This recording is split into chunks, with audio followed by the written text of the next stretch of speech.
Saregama Carvaan mini Rabindrasangeet.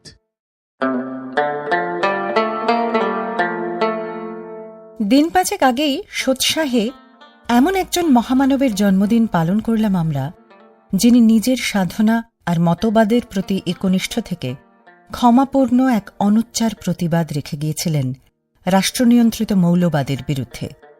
ঠিক ধরেছেন, যীশুখ্রিস্টের কথাই বলছি। আজ কারভা ক্লাসিকে উঠে আসবে বাংলার লোককৃষ্টির রেনেসা পুরুষ লালন ফকিরের কথা, তাঁর গান। রাষ্ট্রপরিচালিত গোঁড়ামি এবং গতানুগতিকতার বিপ্রতীপে দাঁড়িয়ে তিনিও সহজিয়া দর্শনের কথা বলেন। বলেন, এই মানুষে আছে রে মন, যারে বলে মানুষ রতন। ১৭০০ শতকের বাংলায় দাঁড়িয়ে, ১৭০০ শতকে বা বলছি কেন, এখনও এই ২০২১-এও ঈশ্বর চেতনার ঊর্ধ্বে গিয়ে আলেক মানুষের, মনের মানুষের সাধনা, এ তো সহজ নয়। সহজ নয় এই সত্যের খোঁজ পাওয়া যে মানুষ ভগবানের ইমেজ নয়, ভগবানই মানুষের ইমেজ। সহজ নয় এ পংক্তি তৈরি করা, অনন্ত রূপ সৃষ্টি করলেন সাঁই, শুনি মানবের উত্তম কিছুই নাই।